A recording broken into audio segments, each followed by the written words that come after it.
Order the regularly scheduled meeting of the Parks and Recreation Commission, Wednesday, September 27th, 2023 at 4 p.m. Do a call to order. Can I please have a roll call? Chair Feck. Oh, do you want to do the, do I have to like type on the screen?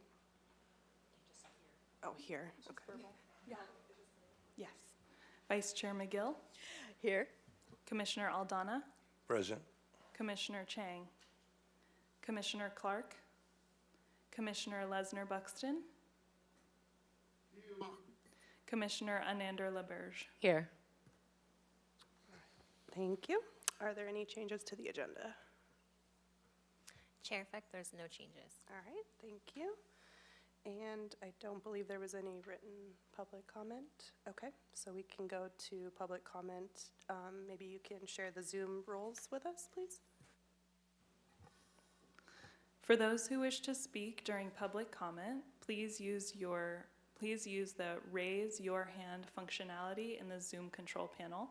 When I call on you, please unmute yourself and then speak for a maximum of 2 minutes. For those who wish to speak on an agenda item later in the meeting, please raise your hand when the item is under discussion.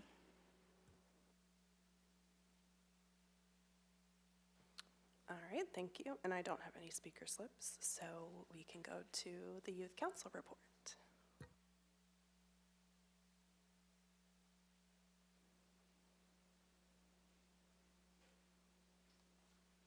Good afternoon, Parks and Recreation Commission. My name is Amelia Vandermeer, and I'm the chair of the Santa Barbara Youth Council.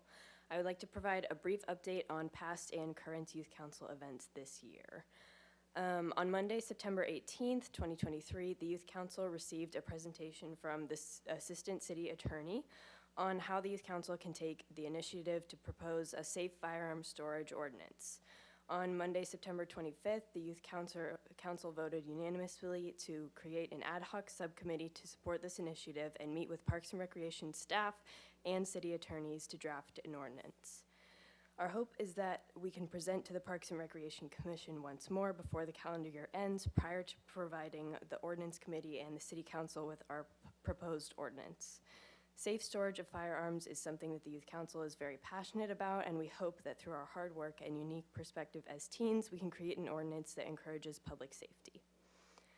On Saturday, September 23rd, 2023, the Youth Council took to East Beach to participate in the 2023 Coastal Cleanup Day in support of Santa Barbara Creek Week.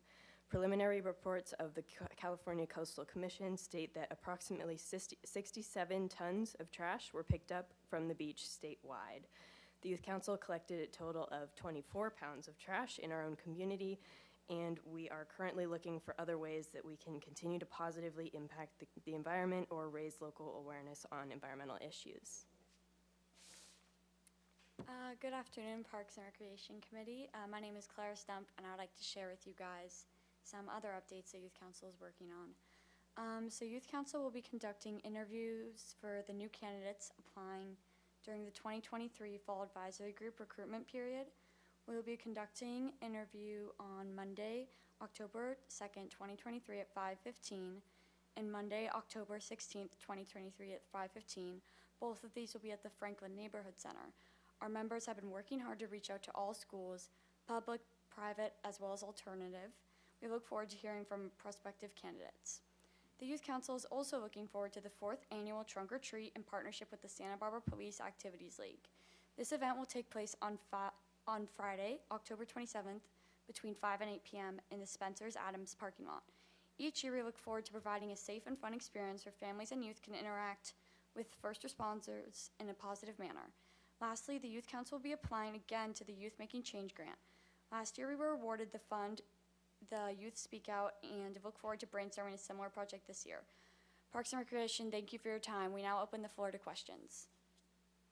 All right, thank you so much. Commissioner Hernando-LaBerge. Okay, so I've got questions about your new recruitment period coming up.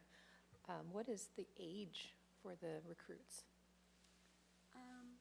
So I think our bylines state that it's 13 to 19. Junior high, we have junior high non-voting members, and then anywhere most likely in high school are our voting members, but I think we can have some younger college age students. And then application period is still open? Yes. Where can they find the applications? It's on the city website. Somewhere. Yes. Yes, okay. Thank you. All right, thank you. Commissioner, Vice Chair McGill. These changes are hard. I just wanted to really commend you on kind of going the next step and actually working with city attorneys and the departments to be thinking about ordinances. I mean, that's taking civic engagement up a level, and really it's you know, it doesn't matter. I mean, it doesn't matter whether you even agree or disagree with the ordinance. The fact that you guys are actually doing that level of engagement and work, I think, is really impressive. And then to further to where Commissioner Hernando-LaBerge was going, really would, if there's anybody out there listening that's even remotely considering applying, I just think this is a wonderful opportunity for our youth to get engaged in the community and learn what civic engagement is all about in a constructive way. And I would just like to encourage anybody and everyone to apply that's eligible. Thank you. Thank you very much. Commissioner Aldana. Just wanted to thank you for you're doing great work. The reports are always nice to hear of all the work that you're doing, and just keep up the great work. Thank you. Thank you. All right, thank you guys very much. And if there's anything we can do to support for the Youth Making Change grant, or if there's something we can show up to, please let us know, okay? Thank you. Thank you. All right, that takes us to our Commissioner Committee assignment reports. I'll start from the left. Commissioner Aldana. Okay. On September 11th, I did attend the Neighborhood Advisory Council meeting. There's a new support staff, Adam, I do not remember his last name right now, but this new support staff, the bad thing, there was not quorum, so at least we were able to finally meet and talk and get to know each other a little bit. So hopefully here real soon there'll be more members and we can have quorum and take care of business. Thank you. Okay, thank you. Commissioner Chang. We did not have quorum for the last meeting, so we didn't discuss anything. All right, thank you. Vice Chair Gill. Sorry. We did have a Park Foundation meeting last week, and after many months of working on them, we approved the revised and streamlined bylaws for the Park Foundation. Okay, thank you. Commissioner Unander Luberge. I was not able to attend the the Arts and Crafts meeting. Thank you. And Commissioner Lexter Buxton. I was unable to attend the youth council meeting. Thank you. And I also was unable to attend Youth Council this month as I was on work travel, but I'm thankful that they were able to give a report today, so we're all caught up. All right, so that takes us to commission and staff communications, if any. Nothing to report. Awesome. And then ceremonial items.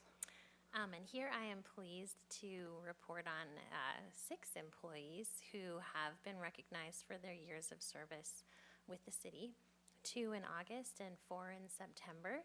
So I'm going to say a few words really briefly about each of them. With 5 years of service, we are very pleased to recognize Daisy Hernandez and Sarah Knowles, both in the Recreation Division. You may know Daisy as a friendly face in our administrative offices in 620 Laguna Street.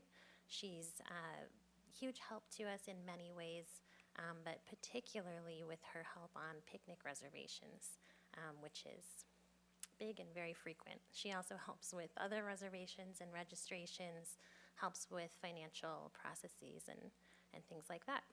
And then many people across the entire city are familiar with Sarah Knowles.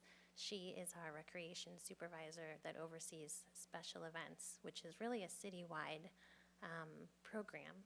So her role ensures that we have safe and well-executed special events in all of the public spaces across the city. Then with 10 years of service, we have Felix Ramirez, who's a crew leader in the Parks Division. Felix is really a go-to person in parks. He's been able to help us just about everywhere across the city, and in this past year was really instrumental in helping us with the turf renovations that we undertook associated with ARPA. So without him, I don't think we would have been able to be as successful as we were. Then with 20 years of service, we have 2 more staff that are in the Parks Division, Patricia Herrera and Rudy Saldana. So Patricia is another friendly face, probably the first one you would see if you walked into the Parks Division office, where she supports the forestry section, as well as is willing to support in any way she can across the entire division. So she provides critical admin support, particularly for forestry, but as I said, she helps with anything that comes across in parks. And Rudy is another Parks Division employee who's in one of our maintenance crews. He works on some of our most beloved parks, including the Rose Garden, where he's a face that you may recognize from the volunteer events there. And he's always willing to lend a hand. This year, he was one of the people that was down on the beach right after our storms, trying to clean sand up and get it out of the parking lots. So we really appreciate his hard work. And finally, with 25 years of service, we have Rich Hanna, who I know you all know very well. Rich has actually worked for our department for 30 years and spent the first 5 as a part-timer where that doesn't count for these service pins. But we're very fortunate to have 30 years of his work in our department. He started in overseeing lifeguarding and aquatics. He eventually took on more responsibility across the recreation division. And actually, he spent 3 years in my current role as the assistant director, even taking on all kinds of things in the Parks Division. So we're really fortunate to have him. He's a leader, a mentor, and a friend to, I think, just about everyone in our department and many, many others in other departments across the city. He also is well-established in many community groups across Santa Barbara. So he's someone we're really grateful to have.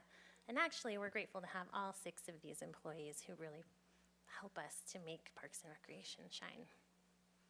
So, All right, thank you. So congratulations to Daisy, Sarah, Felix, Patricia, Rudy, and Rich. Thank you so much for all you do for Parks and Rec. Any comments or questions? Okay. Looks like we have a community service recognition as well. yes, we do. And this will come up again in the director's report, but really fortunate to have, oh gosh, I don't see his name here. Michael, last name, Michael Ruiz. Okay, thank you. Not on the piece of paper in front of me. Michael Ruiz, who is a employee with Sherwin-Williams here in town. He took a visit to the waterfront earlier this summer and really enjoyed watching the skateboarders at Skaters Point with his son, and recognized that we could probably use a little bit of support in giving it a fresh coat of paint. So he reached out to us and offered to coordinate a painting event with donated paint, and was able to get a number of local painters in town to put their time towards this too. So on August 23rd, we were able to get Skaters Point repainted again. It looks fantastic. Really appreciate all of the help and support that we got from the community, and it looks wonderful now. So Awesome. It's really cool. Thank you. All right, so consent items. There's a recommendation that the commission waive the reading and approve the minutes for the regularly scheduled meeting of July 26, 2023, and waive the reading and approve the minutes for the special meeting on August 23rd, 2023.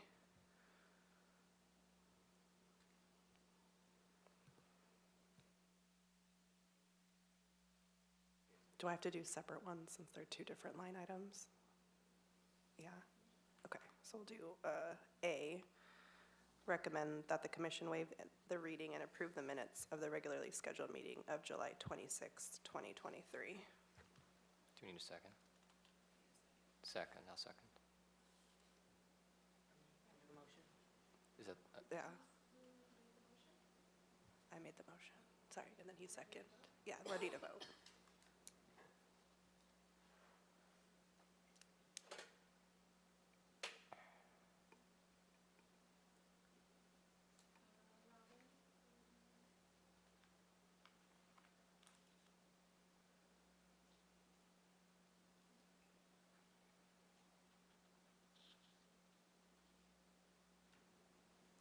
Okay, and then the second motion is to waive the reading and approve the minutes of the special meeting on August 23rd, 2023.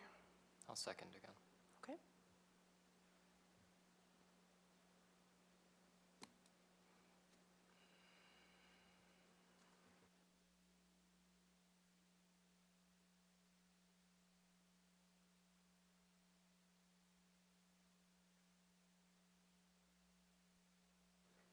All right, that takes us to the trees.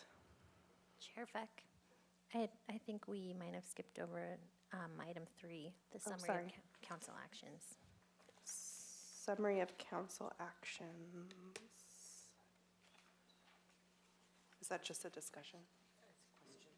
Questions, any discussion, basically questions. Does anyone have any questions or discussions on summary of council actions? Apologies for skipping that. Vice Chair McGill.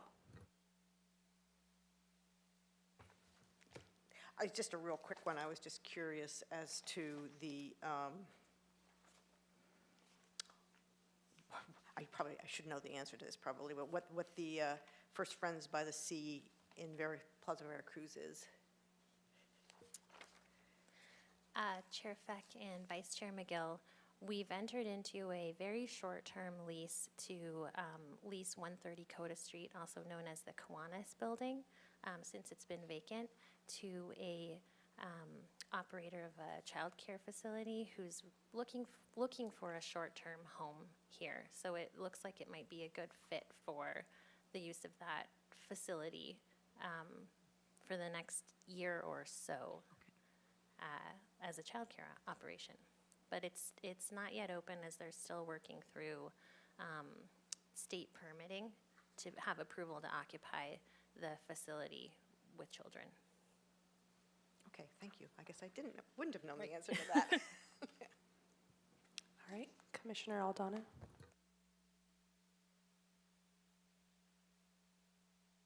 Well, for item 1 at the Kiwanis, what's the ages for the children?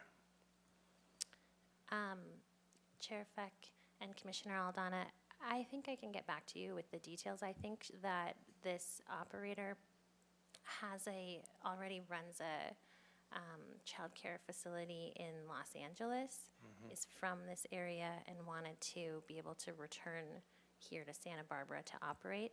But I think that part of what she's doing is working through the business plan a little bit right now. So I don't have the exact ages. It would be between 0 and 5, but I don't know exactly. Got it. Okay, thank you. And then on item 3, regarding Dwight Murphy, I was just curious to know, what does the city receive for the $30,225 environmental assessment? Sure. So Chair Feck and Councilmember Aldana, we needed to do this amendment because the permit, I can't tell you exactly which permit it is, but one that's related to the environmental health of the site, required that we do additional soil testing beyond what was originally scoped with Rincon. So it's checking the soil to make sure that it has safe levels of various chemicals. Wasn't part of the original plan, but is necessary for one of the permits that leads to the building development. Okay, thank you. All right, anyone else? Okay, I think we're good to start on the trees. Good afternoon, Chair Feck and Commissioners. The first Street Tree Advisory Committee recommendation for review is a request to remove 2 Mexican fan palms. These are street trees located in public right-of-way. The applicant's requesting removal of the trees due to comprehensive redevelopment of the property. The existing structure is being completely demolished. They're completely redeveloping the site. And as part of that, the driveway is moving from the south, I think, to the north of the property, directly in conflict with the 2 Mexican fan palms on the left of the photograph. The committee reviewed the trees, noted they were in good health, reasonably maintained, talked about the development. It was quickly determined to be a reasonable in development of property. The committee initially were hoping to find space for a new street tree. The designated street tree on that street is silver dollar gum eucalyptus. If you were able to make a site visit up there, there's a bunch of them on the street. They're quite spectacular. It was determined there was no space for a new street tree. They quickly focused on trying to offset the loss of the existing trees and determined that it made practical sense to require a replacement tree in the front yard, since there was no place for a new street tree in front of the property. And after a comprehensive review, the committee made a recommendation to approve the removal on the condition that a shade tree be planted within the front setback of the property that can achieve a mature height of 25 feet at maturity. Okay, thank you. Any questions or comments? All right. right, do we have a motion? Sorry, do we have any public speakers online? No, we do not. Okay, and I don't have any speaker slips, so. All right, do you want to make a motion?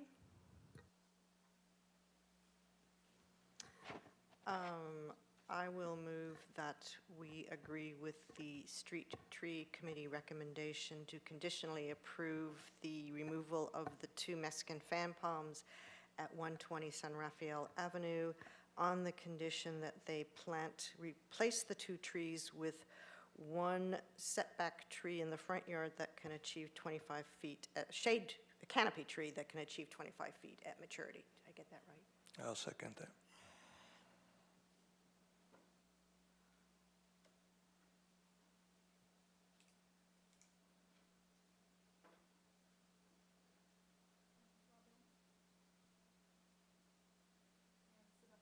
Correct.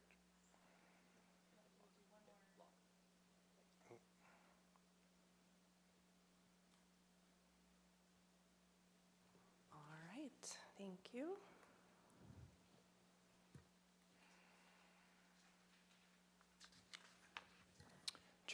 Chair Fack and Commissioners, the next Street Tree Advisory Committee recommendation for review is the request to remove 3 Arbutus marina or Marina madrone. These are all trees located within the front setback of the property at 410 Miramonte Drive.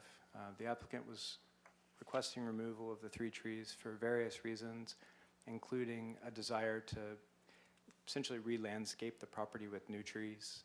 They provided some notes in the application that when the initial trees were planted, they were put in less than desirable locations, and they were motivated to put new trees in the property in more what they felt were more appropriate locations on site, as well as complications, hardscape disruption, and complications with on-site utilities like the power line that provides power to the residents.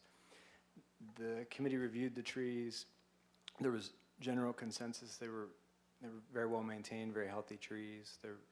Essentially the placement was, I think that's kind of in the eye of the beholder.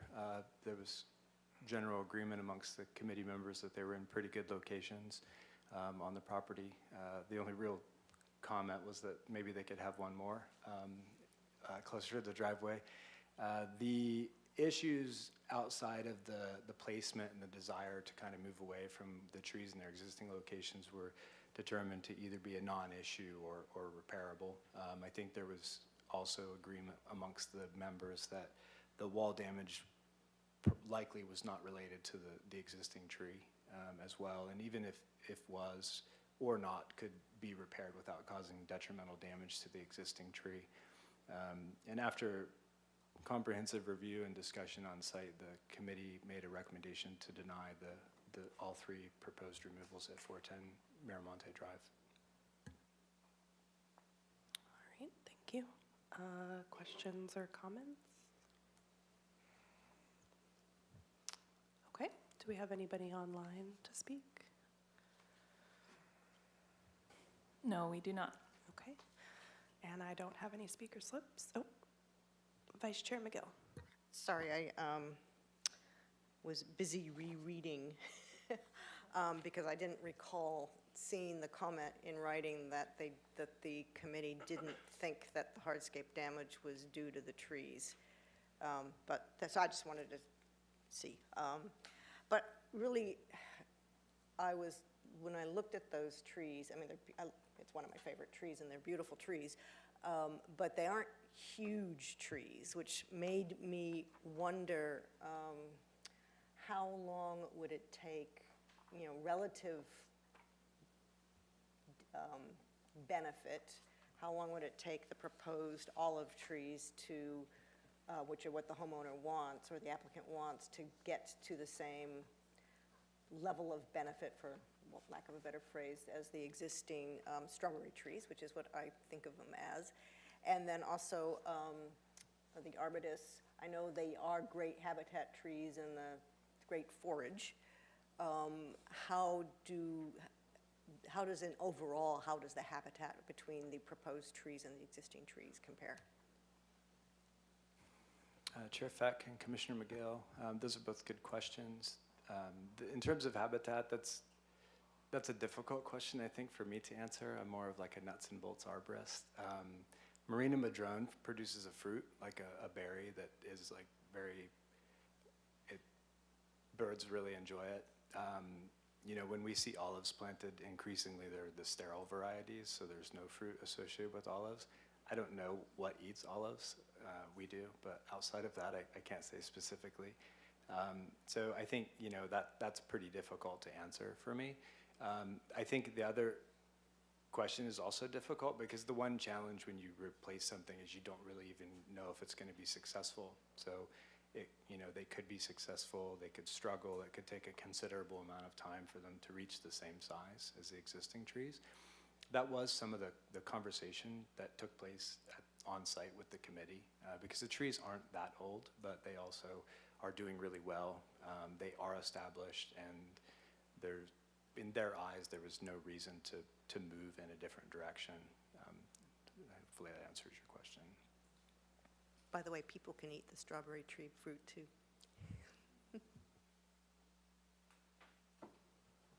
All right. I don't see anything on my screen, no speaker slips, nobody online. Does anyone want to make a motion?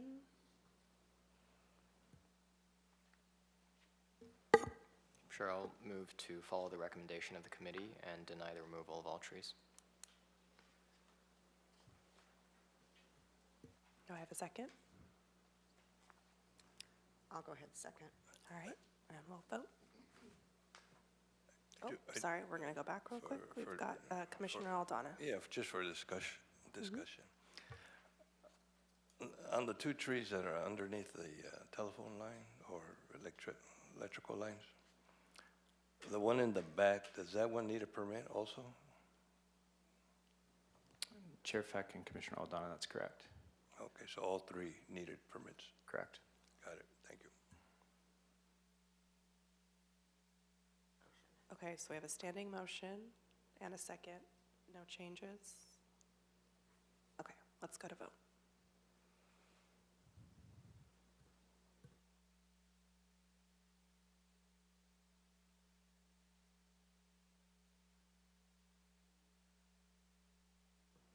All right, thank you, everyone.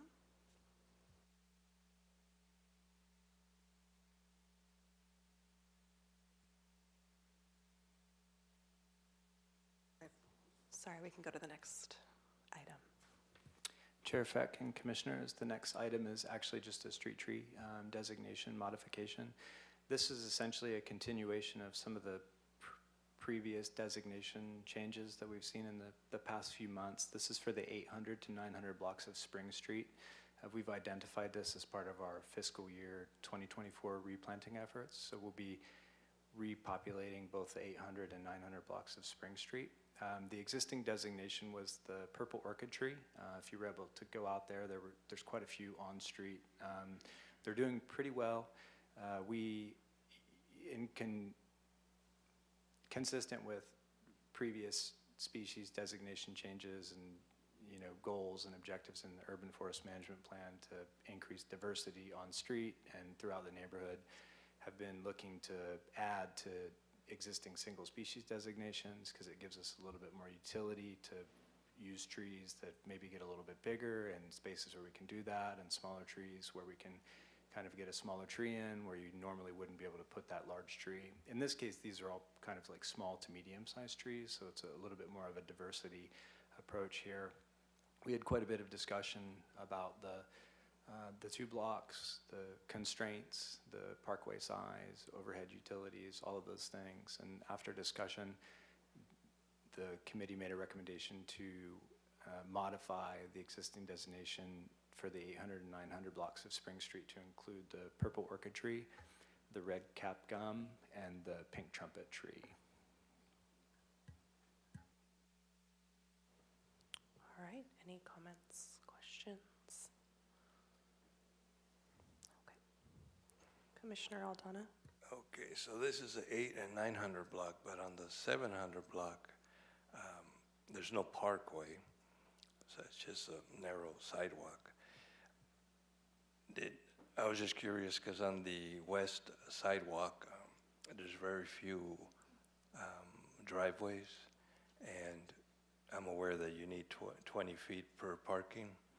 Did it get measured out and see if there's room to put a tree? You know, like by Parque de los Niños, or over here by Alisos and Cacique, like little pockets, in other words.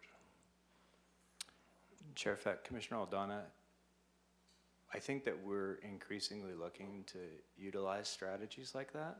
So I think what would happen is that we would have to lean heavily upon like a transportation project when they would come through and do like the 700 block to look at creating, you know, essentially like curb extensions or essentially tree wells in the road.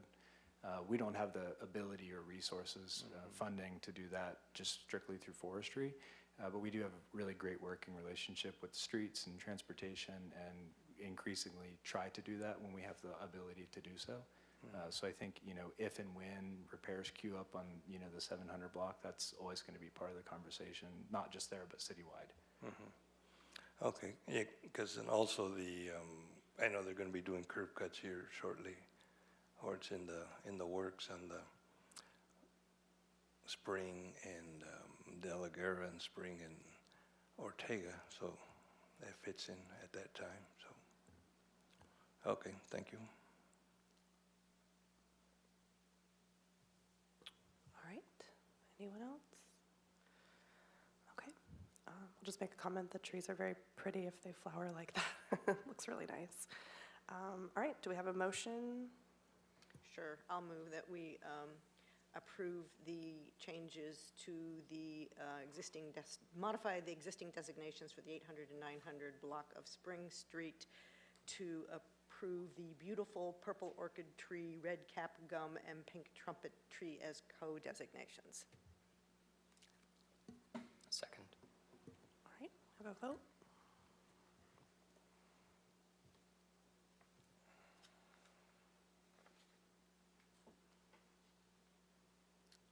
All right, we're approved. We can go to the next item.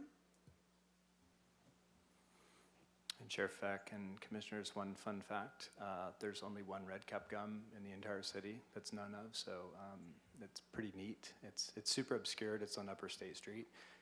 It's actually growing through an existing ficus tree, so you really wouldn't know it was there unless you were told that it was there, but we're super excited to like introduce, you know, more of them into the community.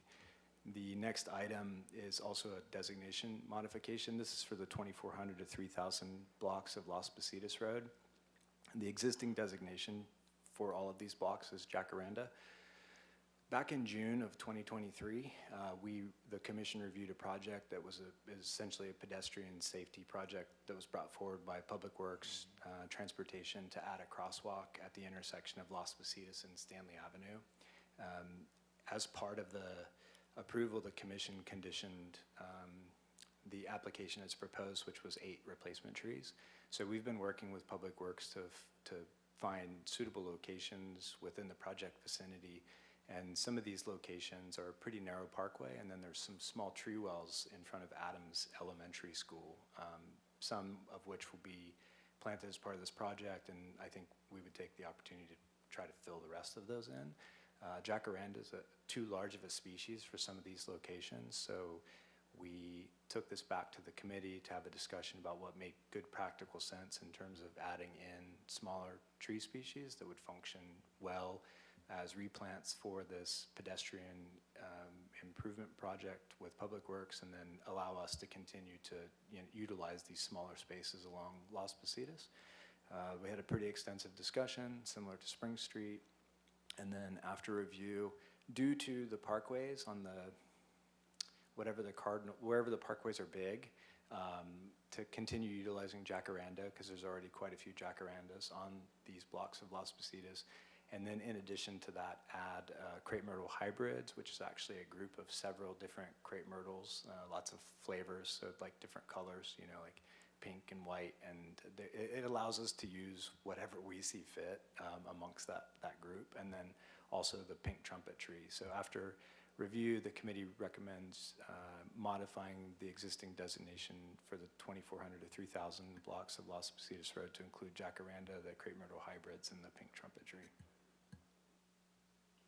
Okay. Yeah, these are really pretty too. I like these ones. Questions or comments?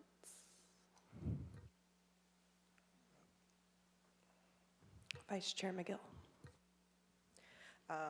One curiosity question. In my dim, dark past, I remember crepe myrtles in a different location as being incredibly bug-prone. Is that just something that's evolved with time with these hybrids, so that's less of a disease issue? Chair Feck and Commissioner McGill, I think the big thing that people always think about with crepe myrtles is powdery mildew. You get aphids too. There's really nothing that we can do about that, without using stuff. But powdery mildew does really adversely affect them, but the hybrid varieties are resistant to powdery mildew, so it is like an improved, these are improved cultivars, so they've been introduced because they have like a genetic resistance to powdery mildew. Yeah, I figured things had moved on since I first planted those back in time. And I guess this is, again, kind of a curiosity, but in terms of how the different departments work together. And I'm really thinking about the trees around Adams Elementary and if there's any conversation around density of canopy versus child safety on sidewalks and near a really busy road. Chair Feck and Commissioner McGill, I think when you look at, if you were to talk to the traffic engineers, like trees are like an integral component of like the pedestrian experience. So I think when you have, regardless of what type of tree it is, in between the street and the sidewalk, it creates that like clear delineation that alerts drivers that you're not supposed to go over that way. Not that you should anyway, but so I think that, in short, yes, it's not something, they're generally entirely pro-tree unless it creates a sightline issue, but in our world, like the street tree has to be a single stem, grow up to like 14 feet, so it really eliminates, a lot of like sightline issues, I guess. Yeah, 100%. All right. Is there anybody online to speak to this item? No, no one online.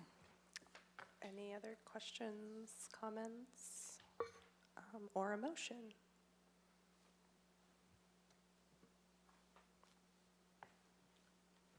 I can do it again. I will make a motion to approve the recommendation to modify the tree designation for the 2400 to 3000 block of Los Pasitas to include the jacaranda, crepe myrtle hybrids, and the pink trumpet tree. Second. All right, go to a vote.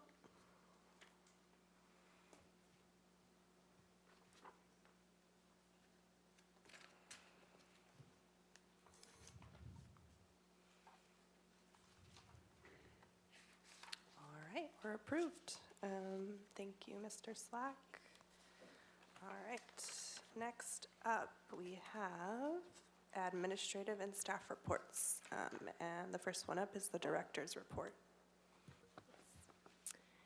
Chair Feck, I have several items to share.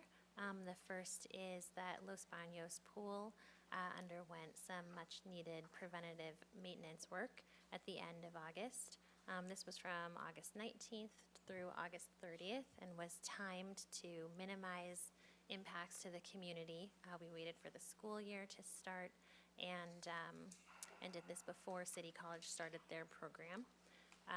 Some of this work hadn't been done since 2017 and other work since 2019, including repairing the expansion lines, working on the circulation pumps, and draining and refilling the pool. It had been quite a few years.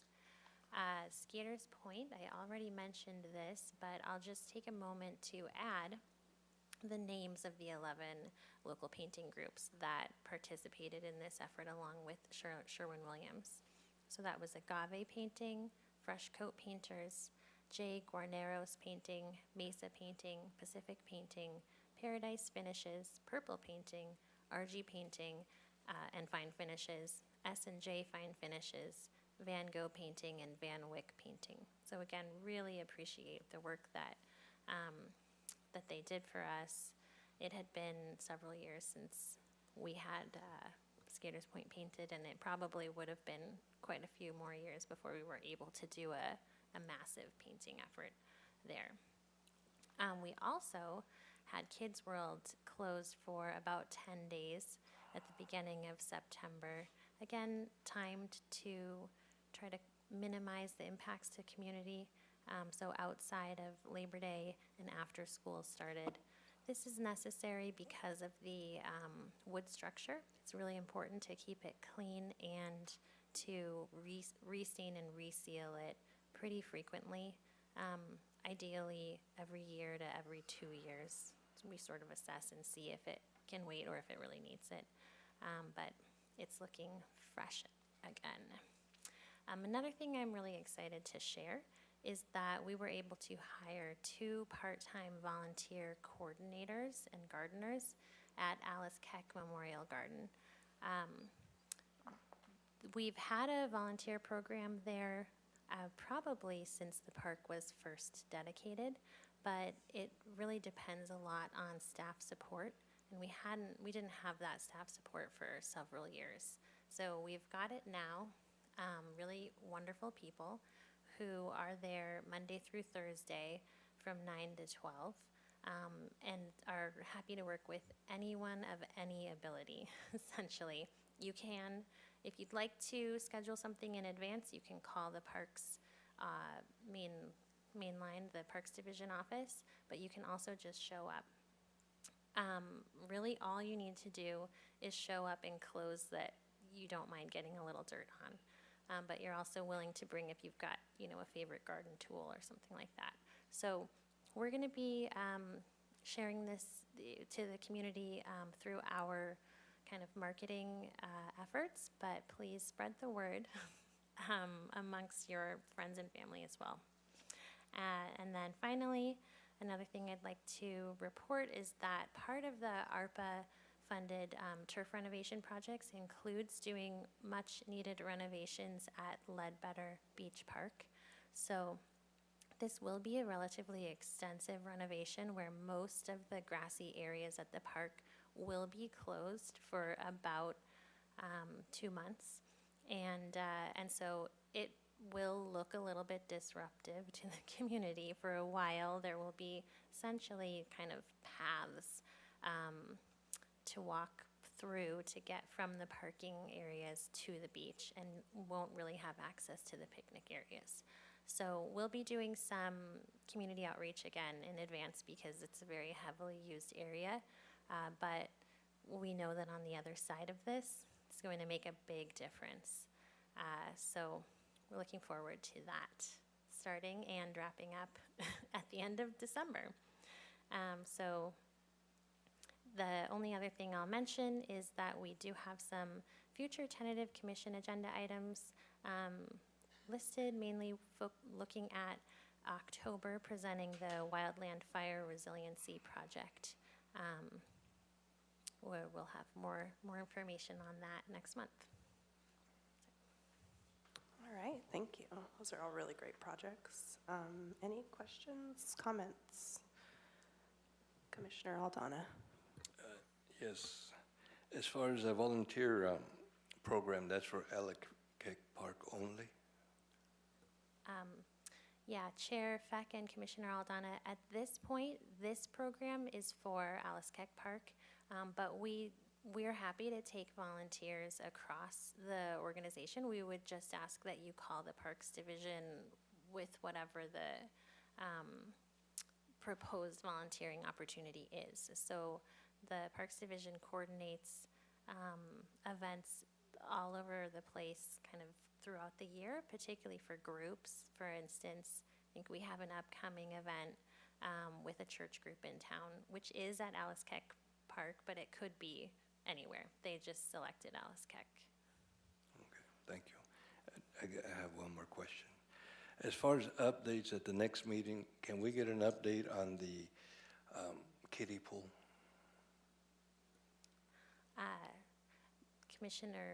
Chair Feck and Commissioner Aldana, yes, at least, I think we can commit at least to having something in the director's report. But it's a project that we're actively trying to determine the parameters of. So, determine what's going to be required of the project to Yeah, update. because I know a lot of parents in the community that Yes. would like that information. It's on the work plan for our staff. It's just, at this point, it's in the sort of feasibility study period, where we have to find out what's required to update for safety, for other codes, et cetera. And so I don't want to overpromise in terms No, of how no, it's much we just could share. Whatever it is, But yeah, as they say, yeah. it is what it is. Sure, at the very least, kind of a project status update. Thank you. All right, Vice Chair McGill. Yeah, it's just a question on Los Baños and just kind of how these things work, kind of question, and just really in terms of, is there a standard frequency that these large pools get drained and refilled? And it's really going to that is this huge amount of water, and is it, how often should this happen and why? Sure, yeah, Chair Feck and Vice Chair McGill, we can certainly come back with that information. I will say that many pools in colder areas are drained seasonally, every single year of the same size.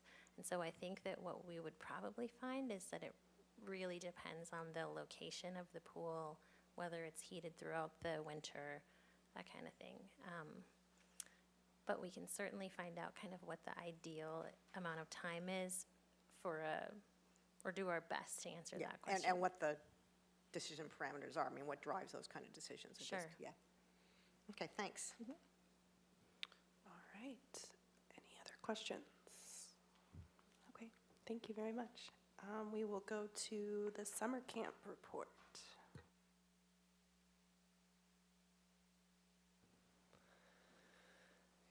Good evening, Chair Feck and Parks and Recreation Commissioners. My name is Adam Porte, Recreation Program Director. If you don't remember me, I was one of your bus drivers on the last commission meeting. And so I'm going to be presenting to you today the Summer Camp 2023 report.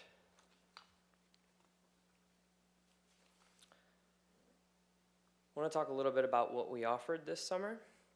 This summer, Parks and Recreation offered 21 camp options for local families to choose from. When deciding which camps to offer each year, we look at which programs have been successful in the past and which programs are already being offered by other organizations and providers in the community. We want to ensure we provide unique and valued opportunities to families by filling gaps in local offerings rather than duplicating existing programs. This year, Parks and Recreation Summer Camp offerings covered a diverse range of themes, including art, sports, business development, and water safety and engineering.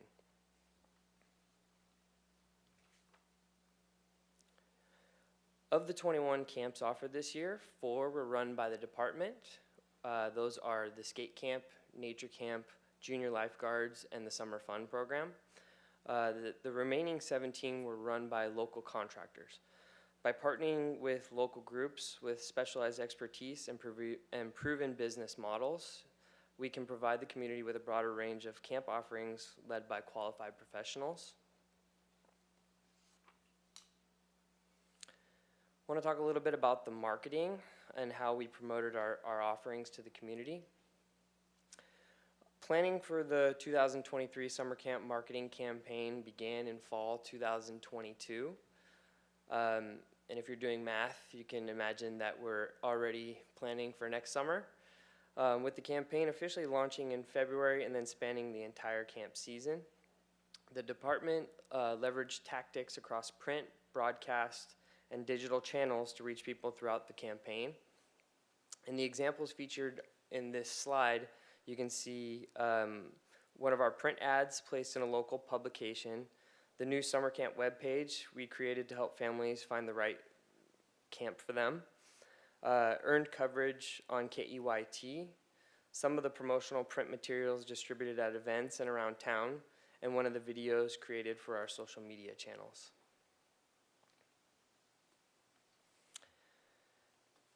If you're wondering how it went this summer, I'll talk a little bit about that. In 2021 and 2022, we saw a substantial spike in camp registrations as many local providers had not returned to summer programming at that point. Increased local offerings and earlier registration dates from other providers resulted in a 13% decrease from last year.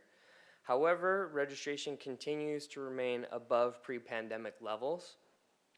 Overall, Parks and Recreation summer camps serve more than 2,600 individual participants and provided more than 196,000 hours of childcare for the community in 2023, that summer of 2023. While the department works hard to keep the prices of summer camps at an affordable per hour rate, we are always looking for ways to increase our access to our programming for lower income families. Parks and Recreation, in partnership with SB PAL and Park Foundation, offers summer camp scholarships each year so children can enjoy a high quality summer camp program experience at no cost or significantly reduced cost. 129 scholarships were awarded this summer, covering more than $46,000 in camp costs for local families. Scholarships are funded by the department budget as well as donations from the Park Foundation. We also require all camp contractors to provide a specific number of scholarships for their camps to help us serve as many families as possible. Parks and Recreation is proud to offer the Summer Fun program. As you know, it's a very popular program for our department. It's a department-run camp offering families 8 weeks of full daycare with a one-time fee of $25. This year's program operated at Franklin Elementary School and served 266 participants and provided development opportunities for 26 junior counselors. Part of the Summer Fun program is funded by a grant that the department received from the Wood Clysons Foundation, which helps to make this program successful.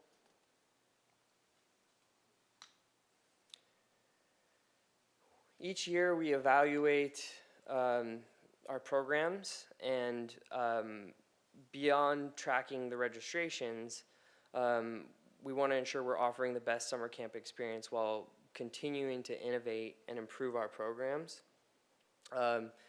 Each year, or each camp session, we send out a survey to all registrants to learn more about their experience in our camps.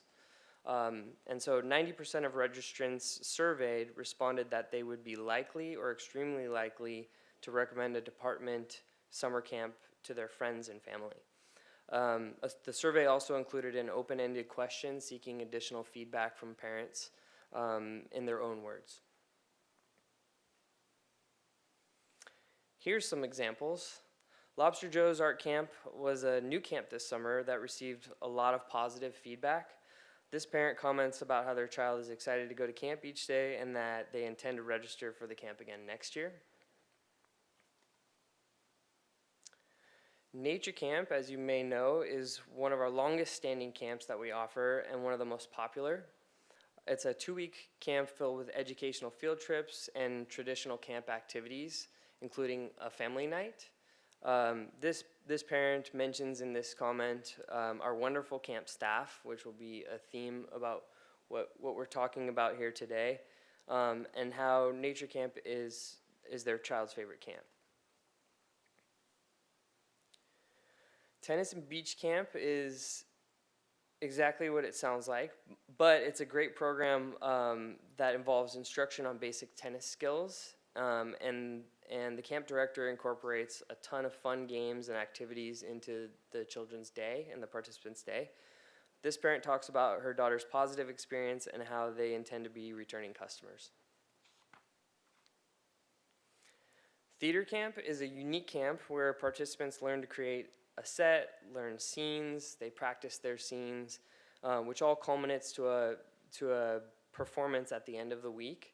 And this parent talked about their son's excitement about the program when they picked their child up at the end of each day. The junior lifeguard program is a staple in the Santa Barbara community. It teaches water safety, discipline, encourages physical activity, and so many friends are made in this program. Many junior lifeguards even go on to be employees of the city and find themselves in a lifeguard tower in the future. This parent raves about the program and how her boys will be back next summer. Ceramics Camp is held at the beautiful Chase Palm Park Craft Center on the waterfront. Campers get the opportunity to sculpt and create for this week-long camp. And this parent talked about how great the instructor is, which is another part of that common theme that I'm talking about, and how this camp stands out above other camps in the community. Volleyball camp is also another very popular camp that we offer, which takes place at the iconic East Beach volleyball courts. This comment talks about how great the program is and how much confidence it has given their daughter. And then that common theme that I'm talking about, the team who all made it happen. I think it's really important to note this. I'm very fortunate to be here to provide just a glimpse into all of the work that gets done throughout the course of the year. We provide these high quality summer programming for local families, and I want to be sure to recognize all the permanent staff, the hourly staff, as well as all of our contractors for another successful year of summer camps. This photo represents only a handful of the many individuals who made this possible, but I want to thank all of them for their time and all of their help to make it a successful summer. And that concludes my report, and I'm free to answer any questions if you had them. All right, thank you so much. We've got quite a bit of comments, so. Yeah, okay, so let's go to Commissioner Unander LaBerge. So I counted up 7 camps that my kids were at from the list, but I didn't see Ocean Explorers on your list. That's a City Parks and Rec too, right? Yeah, it's Chair Feck, Commissioner Unander LaBerge. Yes, it is one of our camps. It is a contracted camp, and I'm not sure why it didn't make it on the list. I think we might have, it is on the list. It's Ocean Explorers. Yes, that is one of our camps. Oh, I must have missed it somewhere. Okay. I got great feedback from my kids as far as all the camps, and we tried some of the new ones. We tried some ones that they've done before. And so these are amazing programs, and I'm super appreciative of it, and that's part of the reason I joined the Parks and Rec Commission, because I'm like, yes, I want to be part of the summer camp conversations. So yes, I thank you for all the efforts you guys put into the programming. Thank you very much. All right, thank you. Commissioner Chang. Sure, I've got a few questions around kind of how you're constantly improving and tweaking things. Do you have the number or percentage of respondents compared to out of like the 2,600 kids that responded to your survey? Chair Feck, Commissioner Chang, I don't have that off the top of my head, but yes, we can get you those numbers. Sure, I guess I was just curious, if that number has changed, right? Like the percentage of respondents this year versus last year versus the year before that, and kind of how many were positive this year. You said 90% recommended it versus last year and prior years. Yeah, like I said, I don't have that information in that's front of me, but I can definitely get back to the commissioners and let you know exactly what those numbers are. Okay, and I don't need the exact numbers. I was just kind of curious, how have you kind of integrated that into tweaks going forward? Chair Feck and Commissioner Chang, I can just add a little bit that we have tried to tweak the survey over the last couple of years to increase response rates, because from what I recall, it's relatively low, under 10%. But we didn't see a great change. So despite really shortening the length of the survey. We also, though, did not see a change in terms of decrease in satisfaction or things like that. So generally, people have been satisfied, kind of highly satisfied with the camps over time. We're just not getting a lot of a high number of survey response. Got it, thanks. All right, thanks. Vice Chair McGill. I have 4 questions. Should I just, do you want them all at once, or do you want to take them one at a time? Let's go one at a time, please. Okay, first one's really easy. What's foostal? Chair Feck, Vice Chair McGill, that's a great question. It's like an indoor soccer. It's a kind of a spin off of soccer, and they play it indoors. So that's what foostal is. Yeah. Is it the next pickleball? I'm not really sure. Maybe. Okay. I always learn something when I read these camp lists. But and then going into the camp performance, I'm looking at the probably not unexpected fewer registrations from the pandemic years, but I am curious that the 13% fewer, how did that, I know it exceeded, it exceeded previous registrations, but how did it match up to the budget? So, Chair Feck and Vice McGill, this year's numbers, so our numbers, our gross revenue numbers were comparable to last year.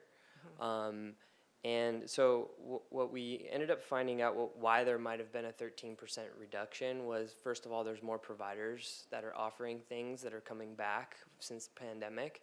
And then additionally, we have identified that some of the registration dates of some of the other providers in the community were a little bit earlier than we offered last year, so we're adjusting this year to have our registration start a little bit sooner. So, but at the end of the day, did you come in, since you had more than you had previous years, did you come in under budget, over budget, on budget for what you actually were budgeting? We actually came in over budget. Okay, that's Yeah. that's what I was really looking to. We had a surplus in revenues. Okay, yeah, that's really where I was. It wasn't that much, but it was a surplus. Yeah, because I know you had anticipated that there'd be some drop off when you came out of the pandemic. I was just wondering how your anticipation matched your reality. Yeah, it was very close. Yeah. Number 3, then going to summer fun, and that's been kind of one of my bones, that we've got a program that is so important for the community, and we can't fund it the way we want to. And I know there's also been issues with staffing, and which just continues to bother me. So my question there, and you might not know the answer to this, and maybe you have a wait list, do you have any sense of how many people would be attending if they could, that want to attend but can't because they're told there's no room at the inn? Chair Feck, Vice McGill, that's a great question. We had a wait list for this year for the one site that we did offer, and we put the wait list essentially to unlimited, and we had about 120 people that were on the wait list, which doesn't, if you put the numbers from this year of the participants and you put that with the wait list, it still doesn't equal what we served last summer with 2 sites, which was over 500. So there is definitely a need there, and we're always trying to work on figuring out how we can do the staffing piece. I think that's our biggest hurdle and challenge is making sure that we have the staff to be able to operate the program. Yeah, and yeah, I think you could probably surmise that 120 people put themselves on a wait list. There's going to be a bunch of people that say, my God, there's 120 people on this wait list, I'm not going to bother. Yes. So it's something over 100, well over probably 120 that really would like to participate in this program but can't. Yes, And there's I just think definitely, that's an important conversation to continue. absolutely, yeah, we recognize there's a need in the community, and we are sensitive to that, and we want to bring back both sites. It's a staffing challenge that is sometimes out of our hands. Yeah, And and I hopefully know that changes. There's been a budgeting issue too that I know is Yes. to an element out of your hands. And then my final, I think I ask this question every year. The camps are loved and the accolades are great, but as you sift through both the written feedback and what you observe yourselves as you execute the camps and what you might hear that doesn't get written down in a survey, what are you learning this year that you're going to do differently next year as you go into this planning process? Chair Feck, Vice McGill, that's a great question. So Rich and myself have been facilitating conversations after summer ended. And throughout the whole summer, we have kind of a running document that we're asking supervisors, coordinators, and specialists to all put down issues that we might be hearing about or stuff that we could use development on and we can improve upon. And so we are already having those conversations about summer next year. And so I don't want to get into the specifics, but there are definitely improvements that we can make in some of our programs, and we're already figuring out what those are and going to try and address them. Yeah, are there any like systemic themes, or is it just kind of stuff? You know, I'll give you a real quick example was, you know, some of the parents may have had some comments about the Lego camp sitting on the floor doing Legos. And that's the way we've been running the program for 20 years. That's the way the contractor has been running the program and it puts the kids on the floor so they can spread out and do all their Legos, and kids love playing it on the floor. But there's been a couple, probably 3 or 4 complaints from parents about that, and so we're working on how we can address that, and we're working on getting a rug at the facility to try and address these problems. So all the little issues, we're paying attention to all of them, and we're seeing how we can address them. So, Thank you very much. and Chair Feck and Vice Chair Miguel, I can just add, one of the things that you already heard him speak to was moving the registration date up. That was one of the feedback that we heard, and it'll be adjusted to try to be in line with all the other major providers around town. Some of the other things that take a little more work are complaints about where the restroom is located, things like that. So we're trying to go through it all, you know, piece by piece, and some of it we can change, some we can't. All right, thank you. Commissioner Unander LaBerge. Thank you again. I've got 2 questions. Are any of your promotional materials in Spanish? Chair Feck, Commissioner Under LaBerge, yes, they are. All of our promotional materials for the Summer Fun program are,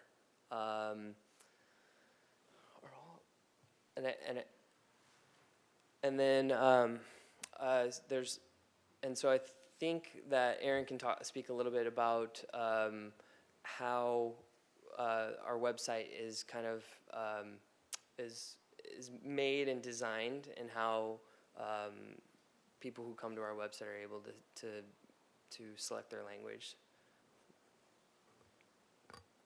Chair Feck and commissioners, hi, just a reminder, my name is Erin Blasey. I am the marketing coordinator for the Parks and Recreation Department. Some of our materials are in Spanish, but not all. It's certainly a priority of ours and a note for next year, knowing that we want all of these materials to be accessible for parents of both English and Spanish speaking. All of our safety materials, so things promoting water safety, swim lessons, those were in Spanish. But we made one flyer that it was a listing of all of our camps, and that was just in English. But that is very much on the list, and we're moving all of our timelines forward so that we have time for translation, and all of those materials can be translated before they go to print. I will say we were not planning on making that print material. It was something that we created for a city event that kind of popped up last minute. We knew we wanted to take advantage, but moving forward, that is something that would absolutely be in both English and Spanish. And what about broadcast? I mean, that's cheap. Broadcast as in? Well, your promotional thing says earned media leveraged print, broadcast, digital. Yeah, absolutely. So broadcast would refer to something like news coverage. So whether that's The Independent, Newshawk, KEYT, those are publications that are just in English. We didn't receive any Spanish coverage in any Spanish publications. Did you outreach to them? We did not. We do not have a Spanish outreach coordinator.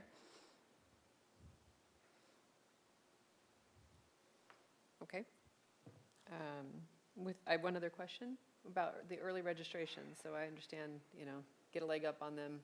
But as a parent, and Rich Hanna knows my panic well because I contacted him one morning when your website was crashing. I appreciate that maybe moving your timeline up, and other parents may have opined on this, and I had a kid who went to Lego camp and his ass sat on the floor as well, and I did not complain.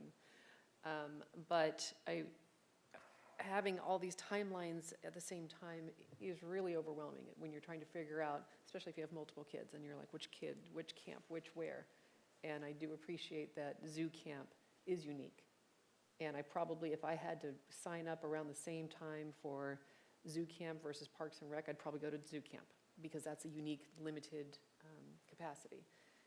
And it is nice not having to compete with, okay, ready, set, go.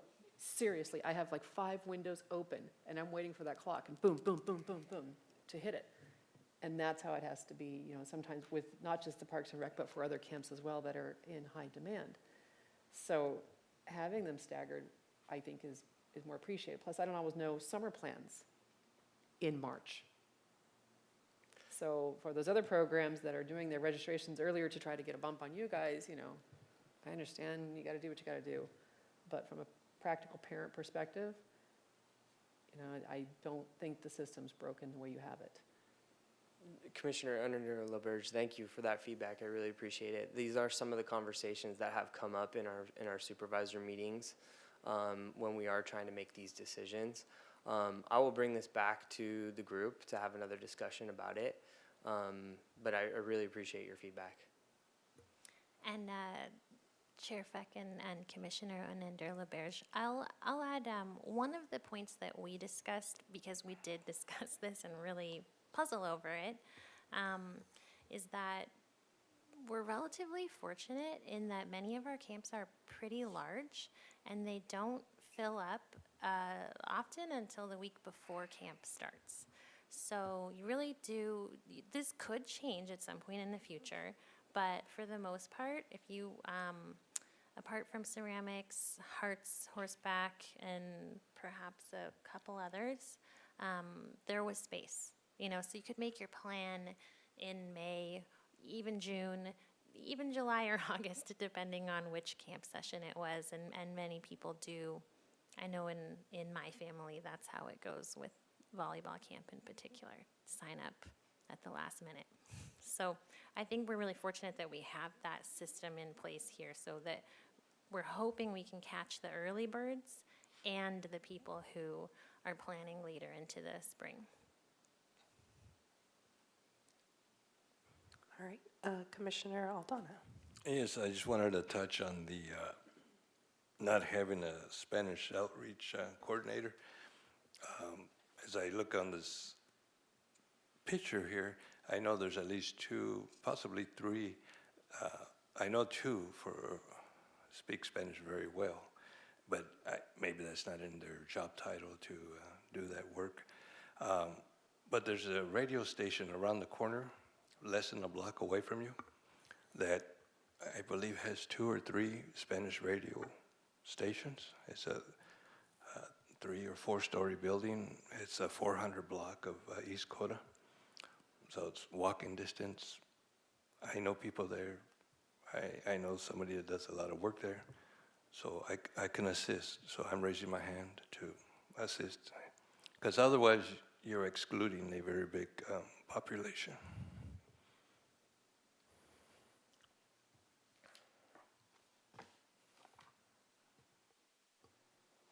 Chair Feck and Commissioner Aldana, I just thank you for that offer, and it's something in my year, in my role, that I've, flagged as a real challenge for our department, the need for this resource to be able to provide services and materials in both languages, and I think it's something serving on the city's communications committee that we all kind of recognize as a real need in the community. So just thank you, and And please take me up on it, because I might even have Oh, I absolutely will. a couple volunteers also. So That's really wonderful. Thank you. Okay, thank you.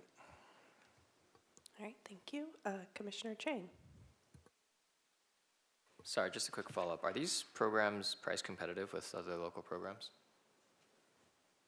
Chair Feck, Commissioner Chang, yes, they are. We actually have a I have a spreadsheet that I put together that we update regularly of all of the different providers in the community and what they're offering, and we have it broken down into an hourly rate. So we're able to kind of see what what other agencies are charging for similar programs. And so yes, they are. If I was being honest with you, they're probably a little below market. They could probably stand to go up a little bit, but I think we try and keep them competitive in this field. So, but yes, we are definitely competitive with other organizations. Great. And do you know if these other local camps have seen lower registrations this year versus prior years? I don't have an answer for that. I'm Okay, sorry. that's fine. Thanks. That's a good question, though. I can reach out. All right, thank you. Anybody else? Oh, sorry, go ahead, please. Chair Feck and Commissioners, I can speak to that just in the sense that I kind of follow our competition and see how they're doing, and I can say historically camps that fill up very, very quickly, we're still continuing to push open spaces well into summer. So I think the competition is not something that was unique to just our department. I think everyone is feeling kind of the competition of many providers this year.